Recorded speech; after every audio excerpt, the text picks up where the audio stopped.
मेवात की पहलवान बेटी ने किया कमाल, राष्ट्रीय स्तर की प्रतियोगिता में गोल्ड मेडल जीता। पहलवान बेटी आलिया खान ने स्वर्ण जीता।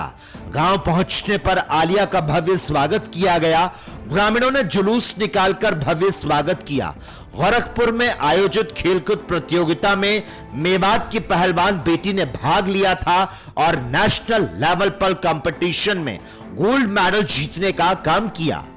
बहुत मेहनत करनी पड़ती है और हमारे कोच संजय मलिक वो भी बहुत अच्छी प्रैक्टिस कराते हैं। वैसे वो फ्रेंडली रहते हैं पर मैट पे स्ट्रिक्टनेस दिखाते हैं, तो इसीलिए आज मेरा मेडल आया। उन्होंने अच्छी प्रैक्टिस कराई। बचपन से ही पहले पापा भी करते थे पहलवानी, तो पापा को भी शौक था और मुझे भी। माँ बाप का किस तरह से सहयोग रहा? अच्छा रहा, उन्होंने मेरा पूरा साथ दिया, मुझे कोऑपरेट किया। बहुत अच्छा महसूस कर रहा हूँ जी। इसकी मेरी भी ख्वाहिश थी और इस लड़की की भी। ये करीबन 9 साल की थी जब ये महावीर फोगाट के एकेडमी में रही थी। उसके बाद फिर अब ये एशियन स्पोर्ट्स एकेडमी है उमरा गांव में, वहाँ रहती है। वहाँ से संजय सर कोच है, उसके नीचे ये प्रैक्टिस कर रही है।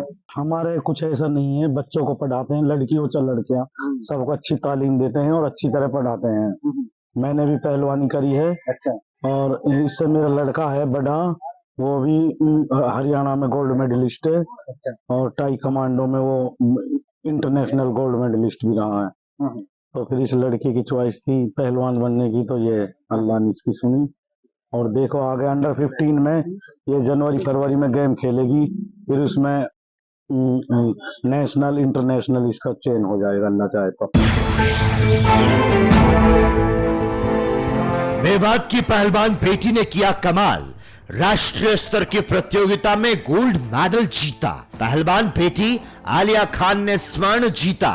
गांव पहुंचने पर आलिया का भव्य स्वागत किया गया। ग्रामीणों ने जुलूस निकालकर भव्य स्वागत किया। गोरखपुर में आयोजित खेलकूद प्रतियोगिता में मेवात की पहलवान बेटी ने भाग लिया था और नेशनल लेवल पर कंपटीशन में गोल्ड मेडल जीतने का काम किया। बहुत मेहनत करनी पड़ती है और हमारे कोच संजय मलिक वो भी बहुत अच्छी प्रैक्टिस कराते हैं। वैसे वो फ्रेंडली रहते हैं पर मैट पे स्ट्रिक्टनेस दिखाते हैं, तो इसीलिए आज मेरा मेडल आया। उन्होंने अच्छी प्रैक्टिस कराई। बचपन से ही पहले पापा भी करते थे पहलवानी, तो पापा को भी शौक था और मुझे भी। माँ बाप का किस तरह से सहयोग रहा? अच्छा रहा, उन्होंने मेरा पूरा साथ दिया, मुझे कोऑपरेट किया। बहुत अच्छा महसूस कर रहा हूँ जी। इसकी मेरी भी ख्वाहिश थी और इस लड़की की भी। ये करीबन 9 साल की थी जब ये महावीर फोगाट के एकेडमी में रही थी। उसके बाद फिर अब ये एशियन स्पोर्ट्स एकेडमी है उमरा गांव में, वहाँ रहती है। वहाँ से संजय सर कोच है, उसके नीचे ये प्रैक्टिस कर रही है। हमारे कुछ ऐसा नहीं है, बच्चों को पढ़ाते हैं, लड़की हो चाहे लड़कियां, सबको अच्छी तालीम देते हैं और अच्छी तरह पढ़ाते हैं। मैंने भी पहलवानी करी है। अच्छा। और इससे मेरा लड़का है बड़ा, वो भी हरियाणा में गोल्ड मेडलिस्ट है। अच्छा। और टाई कमांडो में वो इंटरनेशनल गोल्ड मेडलिस्ट भी रहा है। तो फिर इस लड़की की चॉइस थी पहलवान बनने की, तो ये अल्लाह ने इसकी सुनी। और देखो आगे अंडर 15 में ये जनवरी फरवरी में गेम खेलेगी, फिर उसमें नेशनल इंटरनेशनल इसका चयन हो जाएगा अल्लाह चाहे तो।